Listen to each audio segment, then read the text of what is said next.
주를 봅니다. 지금 이곳에서라고 하는 말씀의 제목으로 말씀의 은혜를 나누도록 하겠습니다. 여러분, 똑같은 상황에서 똑같은 현상과 모습을 봐도요, 사람들마다 느끼고 생각하고 경험하는 것이 다른 거 알고 계십니까?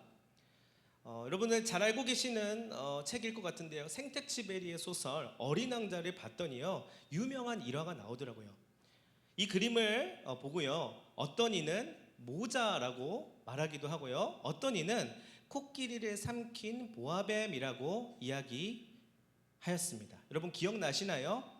예전에 한 번쯤은 여러분들 이 일화를 잘 들어보셨을 텐데, 어떤 이는 모자예요, 이거는 모자 아니에요 라고 말하는 사람도 있고, 어떤 사람은 아니야, 그거는 보아뱀인데 그 코끼리를 삼키고 있는 모습을 이렇게 말하고 있어 라고 똑같은 것을 봐도 다르게 이야기하는 경우들이 있습니다. 자, 똑같은 것을 바라봐도 다르게 해석하는 것, 다르게 바라보는 것, 이것을 우리는 무엇이라고 말을 하냐면요, 바로 관점이라고 부릅니다. 관점. 영어로는 point of view라고 말을 한대요. 그리고 한자로는요, 볼관의 점점자를 쓴다고 합니다. 이것에 대한 사전적 의미를 찾아봤더니 이렇게 말하더라고요. 사물이나 현상을 관찰할 때 그 사람이 보고 생각하는 태도나 방향 또는 처지를 의미한다고 합니다. 자, 여러분 질문입니다. 여러분들은요, 어떤 관점을 가지고 살고 계십니까? 어떤 관점을 가지고 계시나요? 근데 여기서 우리가 살펴봐야 될 게 있어요. 뭐냐면, 우리가 흔히 관점을 갖는다라고 말을 할 때 한 가지 오해하는 경우가 있더라고요. 무엇이냐면 바로 입장과 관점을 서로 혼동하는 경우가 있더란 말입니다. 자, 입장이라고 하는 건 뭐냐면요, 자신의 처지에서 어떠한 것을 주관적으로 바라보는 경우를 뜻한다고 해요. 그래서 어떠한 상황의 변화나 사람들의 말과 행동을 통해서 언제든지 바꿀 수가 있는 거예요. 그래서 있잖아, 내 입장은 그래, 내 입장은 그래 라고 말을 하면 어쩌면 굉장히 훨씬 더 가벼운 의미로 자신의 견해를 드러내는 것이라고 봐야 해요. 그래서 얼마든지 얘기할 수 있는 거예요. 각자 자신만의 입장에 있는 법이니까요. 자, 그런데요, 관점을 갖는다라는 것은요, 좀 달라요. 어떠한 상황과 여건과 사람과 말들에도 이 관점을 유지하고 지키는 것에 의미가 있다는 거예요. 그래서 입장이랑은 조금 다릅니다. 그래서 자신의 삶에 있어서 전반적인 영향을 주고 삶을 이끌어가는 생각의 중심에는 뭐가 있냐면 관점이라는 게 있더라는 거예요. 자, 입장을 넘어서서 뭔가 추진력을 가지고 있는 것이 이 입장이라는 것입니다. 물론 관점이라는 것이에요. 이 관점이라는 것도 사실은요, 근데 바뀔 수 있는 것이에요. 때에 따라서 다른 관점을 취할 수도 있거든요. 그런데 그러려면은요, 뭔가 큰 계기가 있어야 합니다. 입장을 바꾸는 것과는 조금 다른데요, 관점을 바꾼다는 것은 어떠한 충격이 있어야 된다는 거예요. 어떠한 임팩트가 있어야 된다는 것입니다. 왜냐하면 이 관점이라는 것은 어쩌면 삶을 살아가는 자신만의 방법이나 마찬가지거든요. 그러면 이것을 쉽게 바꾸는 것은 조금 어려울 거예요. 오히려 유지하고 지키기 위해서 노력하면서 살아가는 삶을 살지언정 쉽게 바꿀 수는 없을 것입니다. 뭔가 충격, 임팩트가 있지 않는 이상은요. 정말 나를 살게 하고 생존케 하고 단순히 유익을 넘어서 참이자 진리라고 생각되는 무언가가 있어야 바꿀 수 있을 것이에요. 결국은 그렇기 때문에 한편으로는 위험성도 가지고 있어요. 행여나 잘못된 관점을 가지게 되면은요, 그것이 나중에 신념이 되기도 하거든요. 그래서 나중에는 막을 수 없는 안 좋은 삶의 방향성을 갖게 되기도 합니다. 그래서 그렇기 때문에 올바른 관점을 가지고 삶을 마주하는 태도를 우리는 가져야만 할 것이에요. 그리고 올바른 관점을 계속해서 유지할 수 있어야만 할 것입니다. 자, 이것이 어떻게 가능할까요? 여기서 가장 중요한 것이 있는데요, 바로 그것은 분별력이라는 것이에요. 분별력이 있어야 합니다. 무엇이 올바른 것인지 그렇지 않은지를 분별하고 판단해야만 하는 것이에요. 근데 문제는 뭐냐면 우리가 너무나 주관적인 존재라고 하는 것입니다. 이 분별이 또 잘 안 된다는 것이에요. 객관적이어야 되는데 늘 내 입장만 중요하더라는 거예요. 그래서 사람들이 말합니다. 자기 객관화를 해야지, 자기 객관화. 자, 자기 객관화요? 진짜 어려운 일이에요. 그래서 내게 유익이 되는 방향성을 갖게 되고 그것이 관점이 결국은 되는 것이에요. 무엇이 옳은지 무엇이 바른지를 옳게 분별하는 기준이 결국은 자기 자신이라고 하는 주관적인 것에서부터 시작하게 된다는 것이에요. 그래서 모든 시선의 동기와 목적과 방향이 나로부터 시작되는 경우들이 많습니다. 결국에는 나의 생존과 기호와 편리를 위한 필터가 장착된 인생의 관점을 갖게 되는 것이에요. 그럼 이 관점을 어떻게 하겠어요? 유지하고 지켜내려고 하겠죠. 자, 그러면 모든 우주의 기운이 이 관점을 도와주어야만 하는 인생을 살게 됩니다. 또 사람이 그렇게 만들어가는 것입니다. 자, 그러면 질문할 수 있어요. 그래도 인간이 나름대로 사리분별을 할 줄 알고 본능에 충실한 짐승보다는 낫지 않겠습니까? 왜냐하면 이성이라고 하는 도구를 사용할 줄 알잖아요. 이성이라고 하는 도구가 있으니까 다른 짐승들과 다른 점이 있잖아요. 자, 그렇습니다. 그렇죠? 우리는 뭐가 있습니까? 이성이 있다는 거예요. 이성이 있습니다. 근데요, 이성이라고 하는 것도요, 그렇게 믿을만한 것이 못 되다라는 것을 우리는 잘 알고 있습니다. 알 수 없는 감정과 이해관계 속에서 인간은 서로가 서로를 죽이기도 하고요, 심지어 그것을 합법적으로 행하기도 하고요, 더 많은 사람을 죽여야만 승리하였다라고 말하는 전쟁이라고 하는 것을 우리는 수차례 겪어왔고 지금도 여전히 그 가운데 살아가고 있다는 것이에요. 결국 뭐냐면 이성도요, 컨트롤 타워는 못 되더라는 것입니다. 그래서 이처럼 발전된 21세기 현대 사회에서요, 어떤 이들은 미신의 힘을 의지하기도 해요. 또한 영험한 기운을 믿기도 하는 경우들이 있습니다. 여러분은 어떠십니까? 영험한 기운과 미신을 믿으시나요? 봤더니 아무리 공부를 많이 하고요, 똑똑해도요, 부적을 산다는 거예요. 점을 본다는 것입니다. 구술한대요. 여러분, 바보 같은 소리, 그거나 뭐 옛날에 뭐 조선시대 때나 하는 거 아니야? 그렇게 생각할지 모르겠지만요, 지금 사회를 한번 보세요. 대기업이라도 많이 배운 교수님이더라도 큰 기업이나 엔터테인먼트라든지 문화 사업에서도 희한한 게 머리가 똑똑해서 어떻게 해야 돈을 벌고 어떻게 해야 살아남는지를 면밀하게 조사해가지고 그것을 어떻게 마케팅해서 성공했다라고 말할 줄 알았는데, 봤더니 점을 보러 다니기도 하고요, 구슬하기도 하고요, 부적을 사기도 한다는 것이에요. 이 사람들이 바보여서 그럴까요? 맞아요. 바보여서 그런 것처럼 보이는데요, 그들은 그렇게 생각하지 않는데요. 뭐냐면 이성으로 안 되는 무언가가 비어있다는 것이에요. 그것을 채우려면 미신이라도 괜찮으니 그것을 한번 취해보자라는 일들이 많이들 일어나고 있습니다. 자, 아이러니하게도 설명할 수 없고 증명할 수 없으며 책임질 수 없는 일들과 상황이 우리의 도처에 너무 많이 깔려 있다는 것이에요. 그리고 시시각각 그것들이 우리에게 다가옵니다. 그러면 무엇을 의지하고 기준 삼아서 이제 분별력을 가지고 삶의 관점을 정해야 되는 것이에요. 관점 이야기했었잖아요. 관점. 미신이라도 이 관점을 유지하기 위해서는 믿어보는 것입니다. 점 보러 다니는 이유가 바로 여기에 있어요. 왜냐하면 살아야 되겠거든요. 이 경쟁 사회 속에서 내가 살아남으려면 뭔가가 있어야 되겠거든요. 어떻게 해서든지. 그리고 마음에 빈 공간, 이성이라고 하는 것이 있지만 못 믿을 거니까 맞은편, 나머지 부분을 어떻게 해서든지 채우려고 하는 인간의 생존 본능이 있더라는 거예요. 그것이 바로 사람입니다. 모순적이잖아요.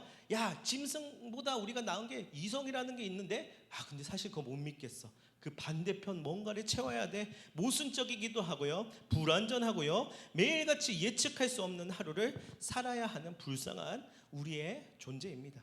자, 그런데요, 예전에 제가 유퀴즈라고 하는 프로그램에서 이런 장면을 봤어요. 자, 띄워주세요.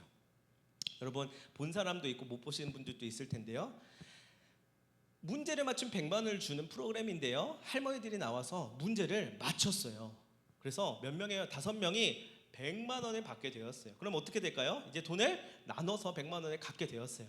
여러분, 퀴즈만 맞추고 공짜 돈이 생겼습니다. 어떨까요? 기분이 좋겠죠? 근데 이렇게 반응을 해요. 어떤 사람은요, 주님 감사합니다 라고 말하는 어떤 할머니가 있어요. 자, 똑같이 100만 원을 탔는데 받아들이는 방식이 달라요. 어떤 사람은 주님 감사합니다 라고 하고요, 어떤 사람은요, 주님이 좋냐 하나님이 좋냐 이렇게 얘기하는 할머니도 있어요. 서로 다른 관점에서 응답하는 것입니다. 굉장히 저는 흥미롭게 이것을 봤어요. 내가 잘했다라고 하는 사람과요, 하나님이 주셨다라고 하는 사람이 서로 있더라고요.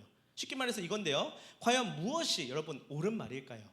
우리 그리스도인들은 하나님이 주셨어요라고 당연히 말할 수 있겠지요. 그런데 어찌 보면은 하나님이 줬냐라고 하는 말도 일리가 있어 보이기도 합니다. 자, 어떤 편이 그러면 좋은 편일까요? 무엇이 더 맞는 편일까요? 여러분 한번 생각해 보시길 바래요.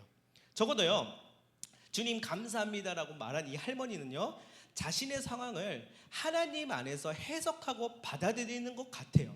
어찌 보면 그런 관점을 가지고 있는 것이에요. 자, 여기서 중요한 사실은 뭐냐면, 한 할머니는 100만 원을 탔고 내가 잘했다, 아우 기분 좋다, 이 상황을 봅니다. 그리고 만약에 100만 원에 못 탔으면 어땠을까요? 그냥 내가 못 맞춘 거예요. 그리고 아쉬워했겠지요. 그리고 끝이에요. 여러분, 이것이 이성이라는 거예요.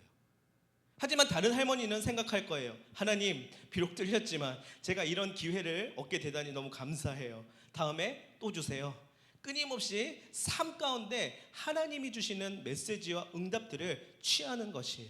이 관점을 가지고 있는 것이에요. 그리고 반응하는 것입니다. 하나님과 소통하는 것입니다. 어떠한 상황이나 여건 속에서도 그 관점으로 삶을 살아가는 것이에요. 자, 신기한 사실이 여기에 있습니다. 그러다 보면 뭐가 다르냐면, 어려운 일을 만나고 고난의 시기가 다가오고 또한 어려움이 다가왔을 때 이겨내는 힘이 다르다는 것이에요. 부딪히는 감도가 다르다는 것입니다. 일어서고 회복하는 결이 다르다는 것이에요. 무엇이 옳으냐 무엇이 유익하냐를 따지기 전에요, 그 결과값이 그렇다는 것입니다. 옛날에 어떤 한 목사님의 예화를 들은 적이 있어요. 어려운 시절에 목회를 감당하시면서요, 사모님과 함께 참 어려운 경제적으로 또 힘든 나날들을 보내고 있었다고 해요. 그래서 이 목사님 너무나도 힘이 드니까 이 사모님께서 일을 나가시게 됐는데 남의 집에 식모살이를 했다는 것이에요. 그래서 김장을 하고 남은 배춧 잎사귀를 가지고 치우려고 하는데, 거기 집주인이 그 배춧 잎사귀 가져가가지고 가서 뭐 버리라고, 아니면 그 강아지나 주라고 이렇게 얘기했대요. 근데 생각해봤을 때 사모님이 이것을 집에 가져가서 반찬으로 해먹으려고 했다는 거예요. 근데 그 집주인이 그렇게 얘기를 하니까 갑자기 기분이 확 상하더래요. 집에 가서 먹으려고 했었는데 집주인의 그 말 한마디에 기분이 확 상하게 된 거죠. 그래서 엄청나게 많이 서운하고 상처가 됐었다고 해요. 저 사람 도대체 인격이 어떻게 된 사람이야, 생각이 있는 거야 없는 거야 하면서 나한테 그런 말을 할 수가 있어 하면서 엄청나게 상처를 받았다고 해요. 그래서 남편 목사님한테 가서도 이야기를 했다고 합니다. 그런데 이 목사님께서 이것을 발견하게 됐다는 거예요. 그 얘기를 듣고 그 가운데 주님의 뜻을 발견하게 됐대요. 왜 이 말이 그렇게 미운 말이었을까? 사실은 아무 생각 없이 하는 말일 수도 있는데, 나름 또는 신경 써서 그냥 말 한마디 한 거일 수도 있는데, 나의 상황과 처지와 여건에 따라서 받아들이는 게 너무나도 다르구나라는 것을 깨닫게 됐대요. 그리고 나서 이렇게 얘기하더래요. 만약에 하나님 안에서 이것을 내가 해석한다면, 우리가 해석한다면 어떨까? 나는 이것을 무슨 메시지로 받을 수 있을까라고 생각해 봤대요. 정말 나를 부끄럼당하게 하고 쪽팔리게 만들려는 하나님의 계획이실까? 나를 쪽팔리게 만들어서 내가 빨리 성공해야지라고 하는 자극을 주시기 위한 하나님의 큰 그림이었을까? 아니라는 것이에요. 이 시기와 상황과 자리에서 하나님은 나를 올바른 방향으로 이끌어 가시는구나, 무언가 나에게 깨달음을 주시는구나 라는 것을 깨닫게 되었대요. 이것을 통하여서 나를 하나님의 사람이 되게 하시는구나, 나를 더 크게 사용하시려고 하시는구나, 이 아무것도 아닌 시래기를 통해서 하나님의 메시지를 발견할 수 있는 것입니다. 어떤 사람은요, 에이씨 기분 나빠, 이거 지금 나한테 할 수 있는 말이야? 라고 말했으면 굉장히 이성적인 사람이죠. 무시하는 거 맞아요. 무시라고 하는 것을 받아서 누리는 사람이에요. 근데 어떤 사람은 하나님께서 이걸 통하여서 무언가 메시지를 전달하고 계시는구나, 그리고 그 다음 하나님의 계획의 뜻을 이제 경험하면서 살아갈 수 있게 되는 것이에요. 성경을 봤더니요, 변화라고 하는 것은요, 새로운 피조물이 되는 것이라고 말을 하고 있습니다. 방금처럼 대비되는 상황이 있었지만 누군가는 이곳에서 하나님의 메시지를 발견했었는데요, 그것은 내가 마치 변신하듯이 하기 때문에 될 수 있는 것이 아니에요. 그것은 마음의 주인이 바뀌는 것을 이야기합니다. 초점이 달라지는 것을 말하는 거예요. 한마디로 말해서 하나님의 관점을 갖게 되면 세상은 똑같은데요, 나의 눈이 달라진다는 것입니다. 실제로 성령의 깊은 체험을 하게 되면은요, 성령께서 주시는 그 강력한 은혜를 경험하게 되면은요, 무엇이 달라지냐면 몸의 세포들이 달라진다라고 합니다.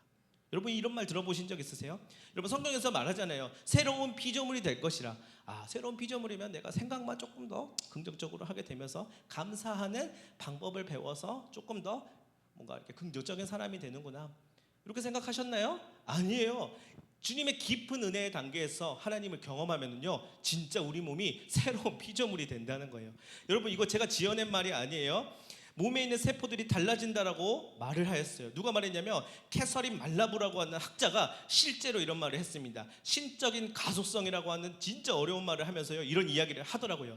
그래서 우리의 몸의 세포들이 바꿔진대요. 그리고 이것이 고난을 이기게 만든다는 거예요. 우리 인생에 예측할 수 없는 무엇인가 파괴적인 가소성이라고 하는 것이 다가올 때 이것을 이겨낼 수 있는 방법은 신적인 가소성밖에 없습니다. 이런 어려운 말인 것 같지만 주님의 은혜를 경험한 자는요, 고난을 이겨낼 수 있습니다. 이런 말을 하는 거예요. 그렇지 않으면 어떻게 되냐면 중독에 빠진대요. 내 스스로 이겨내 보려고 남자들은 매일같이 이별한 이렇게 연인 사이에서 이별하면 맨날 축구하고 정강이 부러질 때까지 뛰어다니고 하는 것이 그걸 잊어보려고 하는 노력이라는 거예요. 중독에 빠지게 되고요, 인간적인 노력을 하게 되지만 주님의 은혜를 깊이 경험한 자는요, 몸에 있는 세포들과 진짜 내 몸에 있는 모든 기관들이 새로운 피조물로서의 변화를 겪게 된다는 것이에요. 자, 이게 어떻게 가능하냐면요, 이것은 내 스스로 갑자기 마음먹은 대로 되는 것이 아닙니다. 그리고 내 관점을 밀고 나가서 할 수 있는 것도 아니에요. 오직 하나님을 의식하면서 하나님을 믿고 의지하고 끝까지 신뢰하며 선포하며 나갔을 때 경험하게 되는 체험이고 변화라는 것입니다. 여러분, 제가 여러분들을 속이는 것이 아니에요. 하나님을 경험하게 되면은요, 인생이 변화하고 나의 몸과 마음과 모든 영혼이 새로워질 수 있다라는 것을 믿으시기를 바랍니다. 자, 아까 관점에 대해서 말을 했는데 관점을 바꾸려면 뭐가 있어야 된다 했냐면 충격이 있어야 된다 했어요. 임팩트가 있어야 되는 거예요. 그런데요, 이것을 세상도 모르는 바는 아닙니다. 비슷한 이야기를 하더라고요. 나름대로 동기부여를 이야기하고 자극을 주고 굳건한 신념을 가지라고 이야기를 한대요. 여러분, 그걸 4글자로 정신승리라고 세상에서 말하더라고요. 그것이 그냥 되는 게 아니라 어떤 그 경지에 올라야 되는 것 같아요. 그래서 요즘에 유행하는 표현 중에 이런 표현이 있습니다. 중꺾그마라고 하는 말이 있어요. 여러분, 우리 청년들은 들어본 적이 있으실 겁니다. 중꺾마라고 하는 말이 옛날에 한동안 유행을 했었어요. 중요한 것은 꺾이지 않는 마음이래요. 굉장히 좋은 말이죠. 근데 최근 들어서 의외에 업데이트가 됐어요. 그래서 중요한 것은 꺾이지 않는 그냥 하는 마음이라고 합니다. 특히 우리 직장인들은 공감할 거예요. 중요한 것은 꺾이지 않는 마음이긴 한데 그냥 하는 마음이야. 어떻게 보면은 정신 승리할 수 있는 비결일 수도 있어요. 그리고 우리가 무언가 일을 할 때에 이 마음을 갖게 되면 나름대로 끝까지 인내하고 버틸 수 있는 유익함을 주게 되는 것 같아요. 또 어떤 경우가 있냐면요, 우리가 잘 알고 있는, 어제도 경기를 했었죠. 우리 손흥민 선수가 어떻게 얘기를 했었냐면요, 훈련을 하는데 이 잔디가 안 좋았대요. 영국에 있는 프리미어 리그는 굉장히 잔디가 좋은데 우리나라에 있는 잔디가 굉장히 안 좋았나 봐요. 그래서 후배들한테 이제 국가대표 경기 전에 훈련을 하면서 이런 말을 하는 거예요. 얘들아, 잔디가 안 좋잖아. 그러면 좋다고 생각해봐 라고 이야기했대요. 여러분 어떻습니까? 와, 너무나도 놀라운 깨달음입니까? 잔디가 안 좋으면요, 좋다고 생각해봐. 어떻게 보면 손흥민 선수가 성공할 수 있는 비결인지도 몰라요. 아까 말했던 정신승리란 케이스이죠. 또 불교에서도 비슷한 얘기를 하더라고요. 불교에서는요, 원효대사가 깨달음이라고 하는 것을 이야기할 때 일체유심조를 엄청나게 강조합니다. 뭔 얘기인고 했더니 모든 것이 마음먹기에 달려있다는 거예요. 그러니까 잘 아시는 예화처럼 하룻밤 사이에 이 너무나도 달디단 물이었는데 아침에 딱 일어나서 봤더니 해골물이었다는 거예요. 해골물이 단물이 될 수 있는 것, 그것은 어디에 달려있냐? 마음에 달려있다는 거예요. 정신승리라고 볼 수 있죠. 그런데요, 정신승리도 일체유심조도 어느 정도의 유익함을 주기는 주지만은요, 그것이 다는 아니라는 것입니다. 중꺾그마, 그거 여러분 중요하지만요, 정말 중꺾그마로 끝까지 오래 버티고 인내하면서 마음속에서 시원한 무언가를, 그런 열매를 발견할 수 있을까요? 저는 조금 의문이 들었어요. 그게 다가 아니지 않을까라는 생각을 하게 되었습니다. 그걸로는 안 되는 일들이 오면 오히려 더 큰 절망과 좌절을 보게 되지 않을까. 왜냐하면 그 이유가 있어요. 그것은 뭐냐면 모두 다 내가 할 수 있다는 것이기 때문이에요. 정신승리, 그건 내가 한번 해보려고 하는 것이고 내가 하려고 하는 것이라는 거예요. 의지로, 신념으로 이겨내려고 한다는 것입니다. 여러분, 세상에서는 그렇게 해서 이겨내야 할 삶의 무게들과 어려움이 있기 때문에, 그런 장벽이 있기 때문에 그걸 깨부시려면 정신승리해야 되는 것이에요. 그러나 그걸로는 안 된다는 것입니다. 그걸로 안 되는 일을 만나면 어떻게 해야 된다는 거예요? 결국은 또 좌절하고 넘어지고 우울증에 빠지고 또 그 가운데서 헤어나오지 못하는 상황들이 펼쳐지게 되는 것이에요. 아무리 올곧은 자신의 관점으로 신념을 지켜도 안 되는 건 안 되는 것입니다. 나의 연약함과 부족함을 스스로는 감당할 수 없다는 것입니다.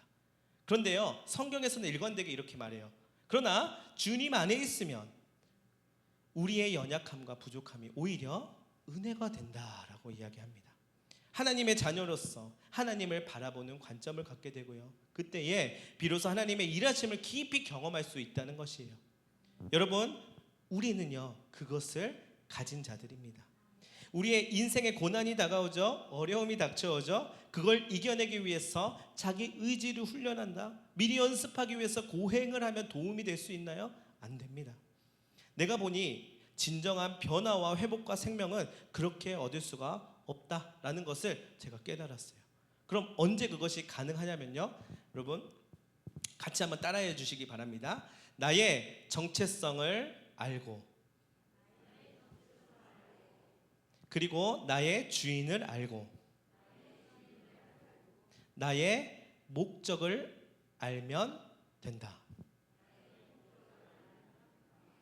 나의 정체성을 알고 내가 누구인지, 그리고 나의 주인을 알고, 내가 나의 주인이 아니라 나의 하나님이 내 주인 되시며 누구를 믿고 의지하는지 내가 그것을 알게 되고, 또한 나의 목적, 내가 어떤 마음으로 살아야 하는지, 내가 그저 내 스스로 내 삶을 개척하고 이뤄나가고 깨부시면서 나가는 삶이 아니라 하나님, 내 마음 안에 주인 되신 하나님의 마음과 그 시선을 바라보면서 하루하루 살아갈 때에, 그리고 하나님께서 말씀하시는 그 말씀대로 살아가며 비전을 이루면서 살아갈 때에, 그 목적을 가질 때에 진정한 변화와 회복과 생명을 얻을 수 있게 된다는 것이에요. 여러분, 오늘 우리에게 주님이 이렇게 말씀하고 계십니다. 너는 나의 사랑하는 자녀요, 나는 너의 주님이며 나를 통하여 하나님 나라에서 영광스러운 주님의 뜻을 바라보고 경험하며 생명을 얻고 나누었으면 좋겠어. 여러분, 우리는 이것을 깨닫게 되면 좋겠습니다. 그분이 나를 살리시는구나, 거기에 내 마음과 몸과 삶을 드려야 하는구나, 이 일이 나를 망하게 하는 것이 아니구나, 그렇다면 나는 확신해 가지고 더 이상 물러서지 않아야 되는구나. 여러분, 이스라엘 백성들이요, 요단강을 건널 때 그냥 허리를 동이고 건너라, 너를 빠뜨려 죽게 할 거니까 그냥 내 말 듣고 건너, 이렇게 말씀하신 주님이 아니었습니다. 분명 한 발을 내디딜 때 하나님의 역사와 일하심이 한 걸음 더 보여지기 때문에 그것을 말씀하신 거예요. 그것을 바라보고 믿고 나아간 자와 그렇지 못한 자는 완전히 다른 시야를 갖게 되는 것입니다. 오늘 우리에게도 그렇게 말씀하고 계십니다. 그러기 위해서는 주님께 시선을 주고 주파수를 맞추어야만 합니다. 혹여나 세상의 잡음들이 나를 엉망이 되게 하고 그렇게 마음을 어지럽게 하더라도 우리는 분별할 줄 알아야 돼요. 내가 어느 시야를 가지고 있고 어떤 관점을 가지고 있는지 주님 앞에서 선포하면서 나아가야만 합니다. 아니, 그냥 주님께 어렵고 연약할수록, 부족할수록 주님 이름 부르면서 나아가야 합니다. 전심으로 나아가야 합니다. 중요한 것은 뭐냐면요, 전심으로 나아가야 되는 거예요. 그렇지 않으면 원수가 그 틈을 노리고 그 마음을 쪼아버린다고 이야기를 합니다. 주님이 그 마음의 중심이 되어주시면요, 주님께서 그 추진력을 주시고 그 관점을 가지고 주님의 마음으로 한 걸음씩 나아갈 수 있게 된다라고 이야기합니다. 그 중요한 일을 오늘 본문 말씀에서 바로 단적으로 보여주고 있는 것이에요. 오늘 우리가 읽었던 본문 말씀은 요한복음 5장이었어요. 뭐가 나왔냐면요, 베데스다 연못이 나왔습니다. 베데스다 연못 많이 들어보셨죠? 여기는요, 어떤 곳이냐면요, 제물이 되는 피를 씻었던 연못이래요. 근데 이 베데스다 연못의 특징이 뭐냐면 자연적인 연못이 아니에요. 빗물을 가둬놨던 저수조, 소위 말해서 인위적으로 만든 인공 그런 연못이라는 것입니다. 다시 말해서 성전에 사용될 물을 얻기 위하여서 또는 재물을 씻기 위하여서 인위적으로 형성해 놓은 연못이라는 것이에요. 즉 무슨 말이냐면 사람이 파놓은 곳이에요. 목적과 어떠한 용도에 따라서 파놓은 곳이에요. 근데 그 베데스다라고 하는 곳에 뜻이 있는데 그것은 자비의 집이라고 합니다. 자비의 집이래요. 누구의 자비입니까? 당시 옛부터 물이 많은 곳에 회당을 지어놓고 병든 사람이 치유되기를 구하는 공간으로 썼는데요. 그래서 많은 병자들이 그곳에 왔었다는 거예요. 그래서 하나님의 자비가 나에게 임하기를 원하는 사람들이 많이 와서 있었다는 것입니다. 그래서 자비의 집이라고 말했대요. 특히 병든 사람들이 낫고자 하는 일념으로 거기에 있었는데 사람들이 일반적으로 믿고 있던 당시 생각들로는요, 천사가 내려와서 이 병자들이 고쳐준다라고 말을 하였대요. 자, 여러분, 성경에 나오는 이야기니까 이게 하나님께서 주시는 하나님의 기적과도 같은 사건이구나라고 믿으시면은 안 돼요. 미신이에요, 미신. 이게 바로 미신적인 냄새가 나는 것이에요. 정말 주님이 그렇게 해주셨을까요? 아니에요. 이것은 사람들이 착각한 것입니다.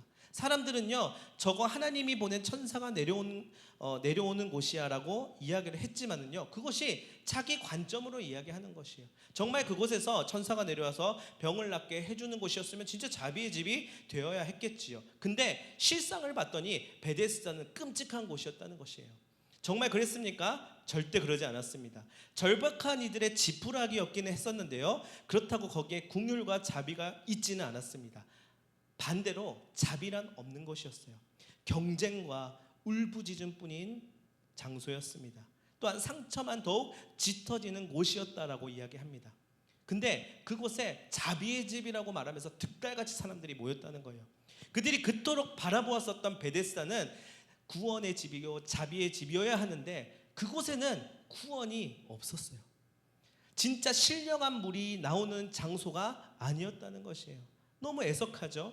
그들은 치유의 기적을 소망하면서 연못의 물이 깨끗해지는 순간을 기다렸다가 그곳으로 빨리 달려가서 몸을 담그면 낫겠다라고 하는 소망을 품었는데요, 사실은요, 그것은 북쪽 수문이 열리고 물이 움직이며 붉은색을 띠는 순간일 뿐이었다는 거예요.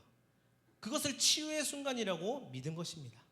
한마디로 말해서 베데스다는 아름다운 기적의 장소가 아니었어요. 그것은요, 그냥 뭐였냐면 세상이었어요. 그냥 세상이었습니다. 싸움과 힘 있는 자들이 독차지하는 현장이었습니다. 정말 치료받아야 할 병자들과 약한 자들은 뒷전이 되는 곳이었어요. 예수님은 그곳을 찾아가셔서 진정한 치유가 다름 아닌 하나님을 통하여서 이루어짐을 보여주십니다. 그 누구도 예외 없이 자신의 힘으로는 아무것도 할 수 없는 형편에 놓인 자들에게 찾아오셨어요. 여러분, 이 베데스다는요, 성전 양문 곁에 있었다라고 성경에서 말하는데요, 그곳에 못 고치는 병을 가진 자들이 많이 있었던 것 같아요. 그 중에서도 오늘 본문의 주인공이 38년 된 병자도 있었다고 이야기합니다. 이 사람의 문제가 있었어요. 문제가 뭐냐면 누구도 자신을 저기 넣어줄 사람이 없었다라고 이야기합니다. 좀 불쌍히 여겨서 양보할 만도 한데 그 누구도 양보할 수 없는 상황인 거예요. 경쟁해야 되는 거예요. 38년이나 되었던 사람이래요. 그 정도면 거기서 엄청나게 많은 시간을 보냈던 사람인데 사람의 아무런 도움을 받을 수 없는 곳이었습니다. 그곳이 바로 베데스다였습니다. 여러분, 우리가 어려운 일을 만날 때 서로 도우면서 살아가잖아요. 그런데 그 누구의 도움도 받을 수 없는 곳에서 38년 동안 살아간다고 생각해 보세요. 어떠시겠습니까? 누구의 도움도 받지 못하고, 그리고 아무런 소망을 품지만 그 소망이 현실이 되지 않는 곳에 이 병자는 살아가야 됐었는데 그 병자가 나이지는 않은지 한번 생각해 보시기 바랍니다. 어떠십니까? 그렇다면 나에게 있어서 그런 베데스다 연못, 소망을 품지만 이곳에서는 뭔가가 이루어져야 되지 않겠느냐라고 생각되지만 또 절망을 주는 곳이 혹시 있으셨습니까? 혹시 주변 사람의 도움을 전혀 못 받았던 상황도 있으셨습니까? 앞뒤가 막혀있고 막막하고 캄캄했었던 적 혹시 없으신가요? 그러한 때에 그럼 우리는 어떤 선택을 해야만 하는 것일까요?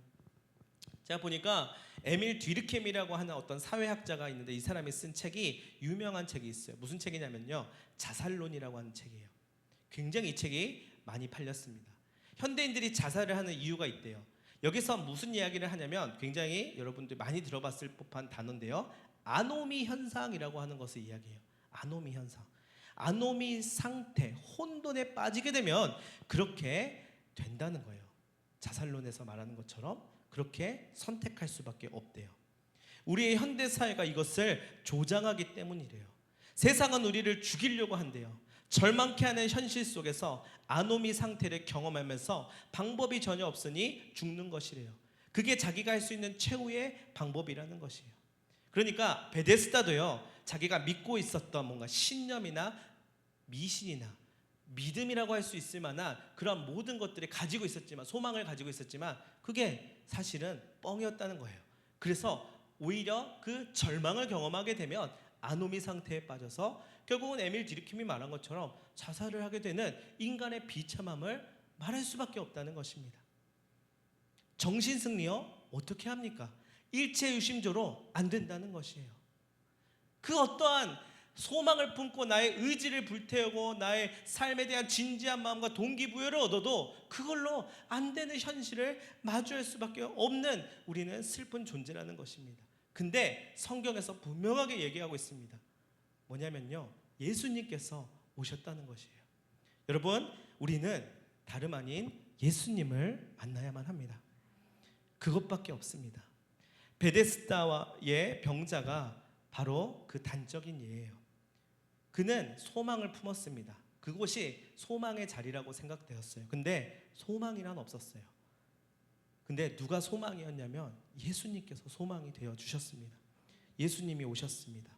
어둠 가운데 있었으나 그 가운데 빛을 경험하게 됩니다. 여러분, 우리에게도 이러한 상황이 온다고 했을 때 우리는 예수님 믿는 사람들이죠. 38년 된 병자를 만나 주신 것처럼 나도 만나 주실 것을 우리는 구해야만 하는 것입니다.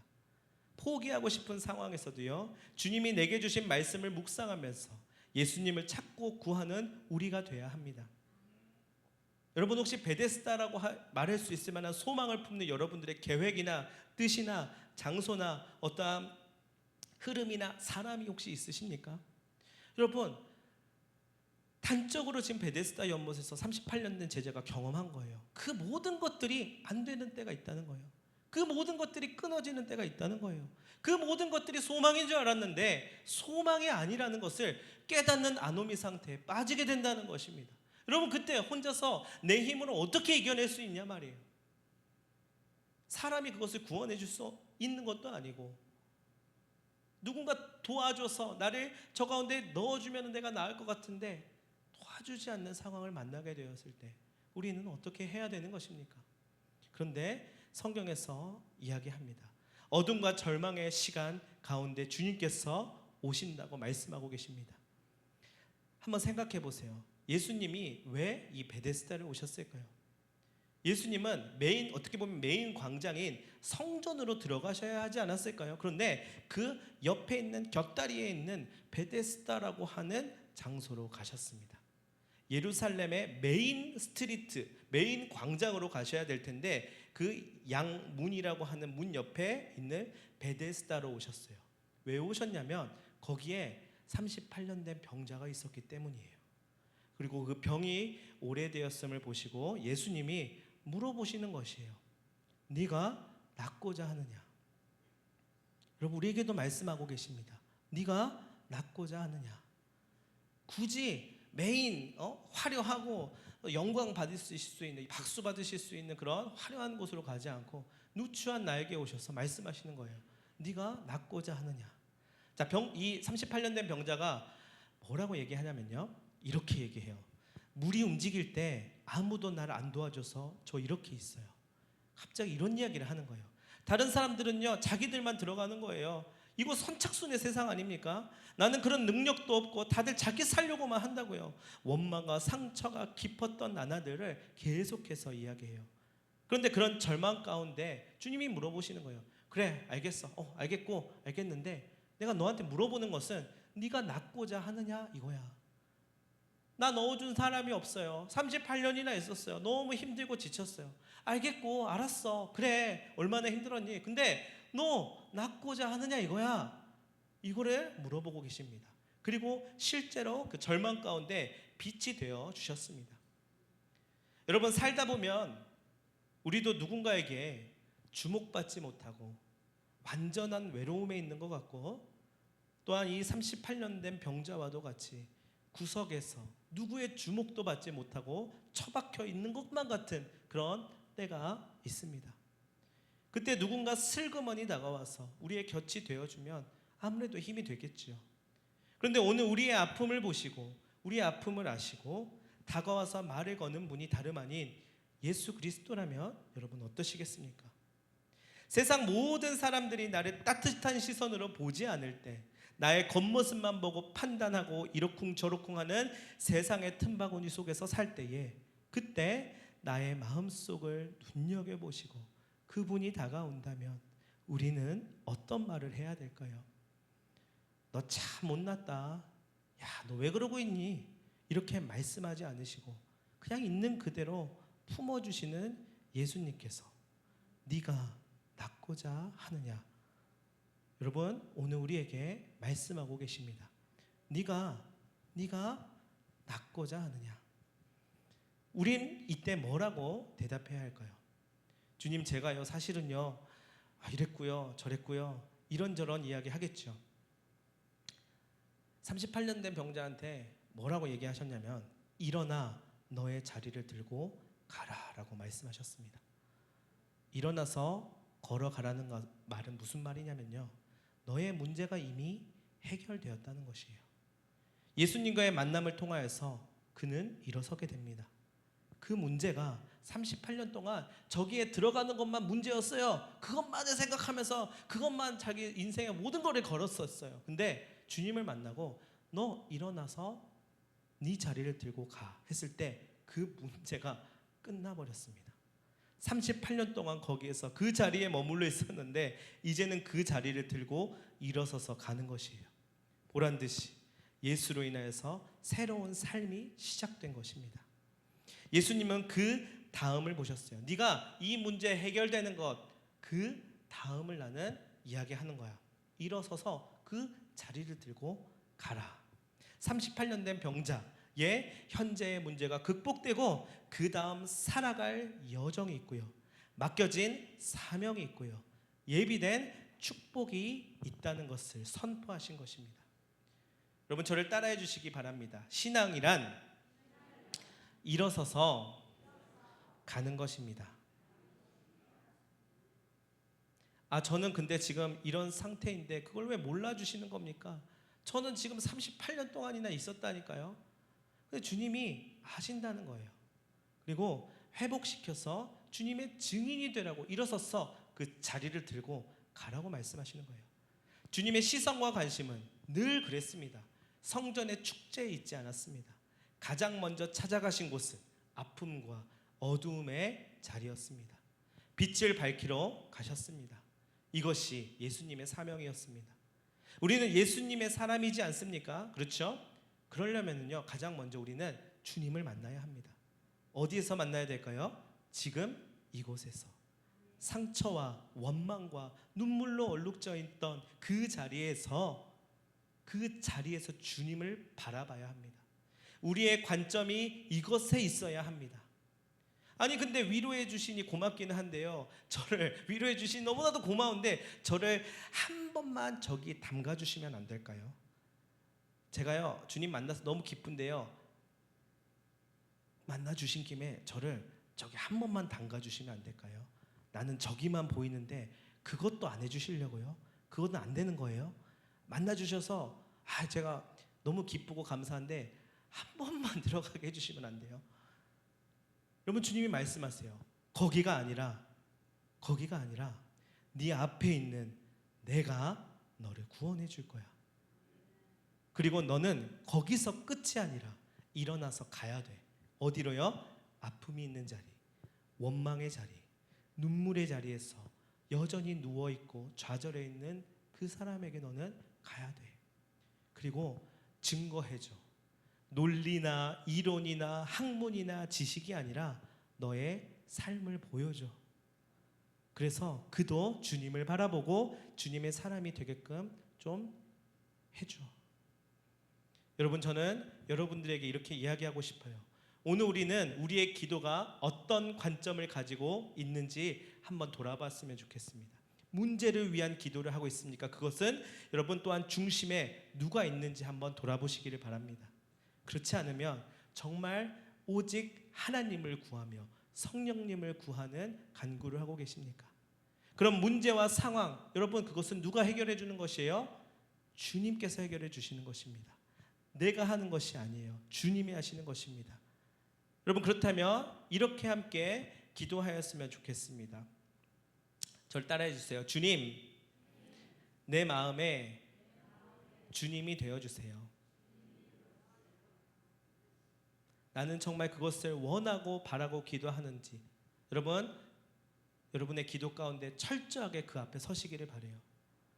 여러분 아멘 하셨죠? 그러면요, 그 불편함과 부담감을 감당하셔야 돼요. 주님이 내 안에 있으면 굉장히 불편할 겁니다. 굉장히 부담스러울 거예요. 여러분 그걸 기쁨으로 감당하실 수 있으시겠습니까? 여러분, 내가 주인이 되어야 속이 편한 거예요. 내가 주인이 되어야 조금 내 인생 내가 내 마음대로 살아갈 수 있는 거예요. 주님, 저기 한 번만 담갔다 오면 안 될까요? 주님, 이걸 위해서 주님을 좀 쓸게요. 좀 그렇게만 해주세요. 그렇게 해야 속이 편할 수도 있는 것인데요, 그런 주님께 여러분들의 자리를 내어주실 수 있으시겠습니까? 여러분, 오늘 그리고 그것을 위하여서 간절한 마음으로 간구하실 수 있으시겠어요? 예전에 있었던, 제가 교육전도사로 있었던 교회에서 섬유유연제 회사의 사장님이 있었어요. 새 제품이 나올 때마다 제품을 가지고 교회로 와서 담임 목사님한테 기도해 달라고 하더라고요. 그런데요, 그 새로운 섬유유연제 제품을 놔두고 안수를 해서 기도를 해달라는 거예요. 목사님이 기도를 해줬을까요? 기도해 주셨죠. 이걸 통해 하나님의 영광이 드러나고 하나님의 뜻이 이루어지게 해달라고 기도했지만, 저는 옆에서 봤을 때 명확하게 보였어요. 저분에게 있어서의 그 마음의 중심에는 하나님의 영광이 아니라 이 제품이 많이 팔렸으면 좋겠다. 그래서 내가 돈을 많이 벌었으면 좋겠다. 여러분, 그거 나쁘다고 얘기할 수는 없지만 제가 그 중심이 보이더라고요. 근데 저도 봤는데 하나님이 못 보셨을까요? 그 중심에는 하나님이 없었어요. 그저 하나님을 이용할 뿐이었습니다. 하나님이 이걸 통해서 분명히 하나님의 선하신 뜻을 나타내고 싶으셨을 거예요. 그러나 내 마음이 그런 하나님의 관점을 갖지 못하고 하나님의 시선에 갖지 못하면은요, 결국 내 삶의 주인으로서 살아가면서 하나님을 끌어다 쓸 뿐이라는 것입니다. 여러분 혹시 짝사랑해 본 적 있으신가요? 짝사랑 굉장히 힘들어요. 왜 힘드냐면요, 그 사람은 내 마음을 몰라주고 나를 싫어하기 때문이에요. 그런데요, 주님도요 매번 우리에게 무시당하고 있다는 사실입니다. 우선순위에서 밀리고요, 늘 외면당하기 일쑤예요. 그리고 나서 필요할 때 또 와서 주님을 구하는 우리의 모습을 보게 되십니다. 그분이 능력이 있는 걸로 우리가 알고 있기 때문에 그 덕을 보려고 하는 것이지, 그리고 그 덕을 보면 휙 지나가 버리는 거예요. 계속 주님은 나를 바라보시고 짝사랑하는데 나는 어딜 보고 있는 거냐면요, 베데스다만 보고 있는 거예요. 주님, 저기 한 번만 담궈주세요. 네 앞에 있는 그 주님이 있는데, 주님이 나를 이끌어 주시는데 베데스다만 보고 있는 우리의 인생이라는 것입니다. 여러분, 오늘 우리는 기도할 때에 오직 주님을 구할 수 있으면 좋겠어요. 사도행전 2장에서 마가의 다락방에서 성령 충만을 위해서 기도한 신도들이 있었죠. 여러분, 그들이 무엇을 구했냐면요, 하나님 나라를 위해서 선교지에서 뭘 이루어지고 몇 명을 전도하고, 그게 아니라 성령을 구하더라고요.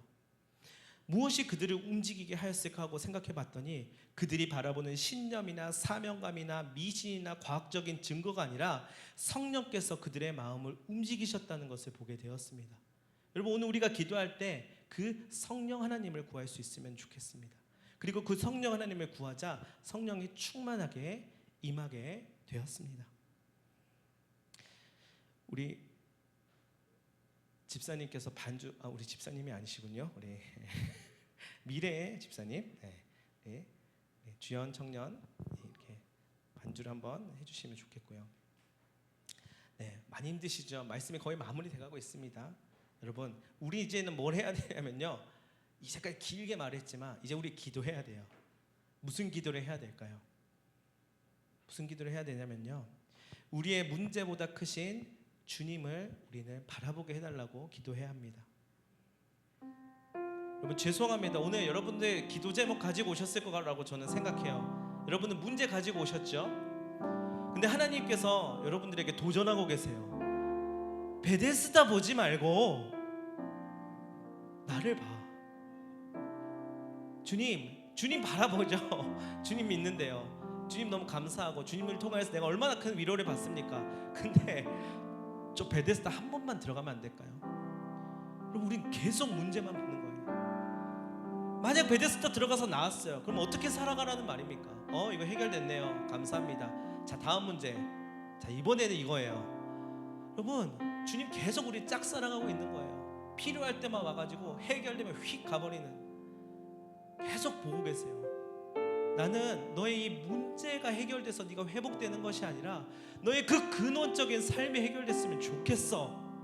네가 또 쓰러지고 원망하고 상처받고 눈물 흘릴 거 내가 알고 있거든. 네가 필요한 거는 나야. 내가 주는 그 충만함을 얻어야 해. 그 구원이 무엇인지 네가 경험해야 돼. 그리고 앞으로 나서 네 자리를 들고 일어나서 가는 길이 내가 보여주는 길이고 내가 경험케 하는 일이고 너의 삶을 통해서 드러나는 일임을 네가 알고 느끼고 나눌 수 있으면 좋겠어. 하나님, 그것도 좋지만은요, 내 문제가 더 큰데요. 여러분, 그러면 계속 그 문제는 우리가 죽을 때까지 따라오게 된다는 거예요. 오늘 말씀의 제목이요, 주를 봅니다 지금 이곳에서인데요. 여러분, 문제보다 크신 주님을 믿으십니까? 정말 믿으세요? 우리는 성령을 구하기로, 오늘 성령 하나님을 구하기로 결단하였으면 합니다. 성령 충만하면 나의 기도의 방향과 목적과 이유가 달라질 것입니다. 이 모든 것들을 이루실 분이 우리의 주님이신 성령 하나님이시라는 것을 믿게 될 것입니다. 여러분, 우리는 그분을 구해야 합니다. 그분이 우리를 이끌어 가실 것이에요. 그러기 위해서는요, 우리가 뭘 해야 되냐면 내 앞에 있는, 지금 베데스다가 아니라 내 앞에 있는 내 안에 계신 주님을 바라봐야 합니다. 여러분, 그거 엄청나게 중요한 일인데요. 여러분, 엄청나게 어려운 일 같아 보여요. 근데 신약 성경에 사도 바울을 봤더니 다메섹 도상에서 주님을 만나고 나서 아무것도 보지 못했다고 했거든요. 성경이 그렇게 말했어요. 제가 그것을 묵상하면서 이런 생각이 들었어요. 왜 주님이 눈을 멀게 하셨을까? 아무것도 보지 못했는데요, 정말 아무것도 못 봤을까요? 아니었어요. 눈이 멀어버린 바울은요, 아무것도 못 보는 어두움이 자신을 애워쌌지만 주님만 바라봤던 거예요. 그리고 다시 아나니아를 통해서 눈을 떴을 때는 이전의 세상과는 달라지게 됐대요.